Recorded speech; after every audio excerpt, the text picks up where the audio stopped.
નમસ્કાર, GS news 24/7 માં આપનું સ્વાગત છે। હવે જોઈએ આજના સમાચાર। ધોળકા તથા કોટ પોલીસ દ્વારા નવા ફોજદારી કાયદા અંગે માર્ગદર્શન આપવા જાગૃતિ કાર્યક્રમ યોજાયો।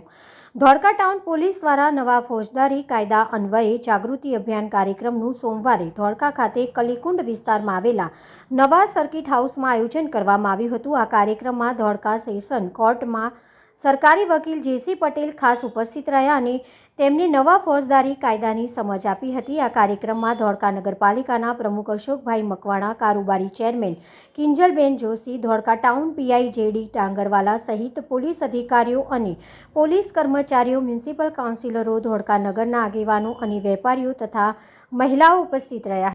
કાયદો છે 18 વર્ષની નાની દીકરીઓ માટે, જેને પોક્સો કરીને ટૂંકા નામથી ઓળખાય છે। પોક્સોની અંદર પોલીસ અધિકારીની વિશેષ જવાબદારીઓ ફિક્સ કરી નાખી। 18 વર્ષની નાની દીકરીને કોઈ લઈને ભાગી ગયું હોય, તમને ખબર હોય કે આ વ્યક્તિ લઈને ભાગી ગયો છે, તો એ ફરિયાદ ના લે તો એ અધિકારી જવાબદાર કરે છે।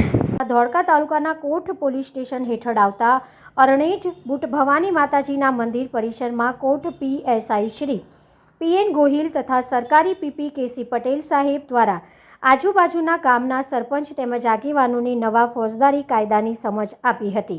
તંત્રી અહેવાલ મહેન્દ્રસિંહ ડાભી, ગુજરાત સિક્યોર ન્યૂઝ, ધોળકા। આજ મધ્યરાત્રિ જે ધીરોથી અમલમાં આવ્યા છે એના અનુસંધાને તમને દરેકને બોલાવવામાં આવ્યા છે અને એ બદલ હું અમદાવાદ ગ્રામ્ય જિલ્લા પોલીસ વતી આપ સૌનું સ્વાગત કરું છું। મારા કોટ પોલીસ સ્ટેશન વિસ્તારની અંદર જે 31 ગામો છે એની અંદર આવેલા દરેક સરપંચો, આગેવાનો શ્રીઓ, મહિલાઓ, બાળકો અને જે નવયુવાનો છે એ ભવિષ્યમાં તૈયારી કરે છે અને તૈયારી કરે છે એના અનુસંધાને એ કઈ કાયદા વિશે જાણે છે અને બાકીના ગામના લોકોને અથવા તો નાગરિકોને પોતાની રીતે કે જાગૃતિ કરી શકે એટલા માટે સંવાદનું આયોજન છે। જે નવા કાયદાઓ અમલમાં આવ્યા છે એના વિશે હું તમને માહિતગાર કરીશ। તમને એ બાબતે કોઈ સવાલ હોય કે પૂછપરછ હોય, હું એટલો અહીંથી બોલું એના કરતાં તમારા લેવલથી મને પ્રશ્નોત્તરી મળે અને શક્ય એટલા જવાબો હું તમને આપી શકું અને તમને જે કાંઈ માઇન્ડસેટની જે સમસ્યાઓ હોય એનું આપણે નિરાકરણ લાવી શકીએ। અત્યારે જે નવા કાયદા લાવવાની જરૂરિયાત શેના કારણે પડી, તો આપ સર્વ જાણો છો એમ કે ભારત દેશ 1947ની અંદર આઝાદ થયો।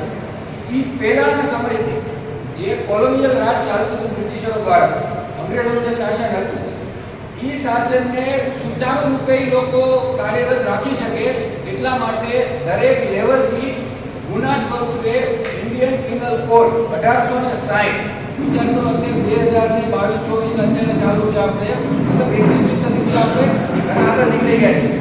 તો 1860ની અંદર બનાવેલા કાયદા હજી આજની સુધી આપણી અંદર અમલીકરણની અંદર છે અને એમાં ઘણા લેવલે નાગરિકોની અંદર આપણે ફરિયાદી પણ ગણી લઈએ, આરોપી પણ ગણી લઈએ, સાક્ષીઓ પણ ગણી લઈએ, આ બધાને કોઈના કોઈ લેવલે નુકસાન થતું હોય છે અને જે તમારા સાથે તમે કોઈ ભોગ બનનાર છો અને સામેલા વ્યક્તિ તરફથી તમારા ઉપર કોઈ પ્રકારની છે કોઈ ગુનો કરી બેઠેલા છે, તમારી આ અન્યાય થયો છે, તો એ કોર્ટ કચેરી સુધી પહોંચે છે પછી કન્વિક્શન રેટ નથી મળતું। મતલબ જે દોષિતોને સજા થવી જોઈએ એ પૂરતા પ્રમાણમાં અને સમયસર થતી નથી।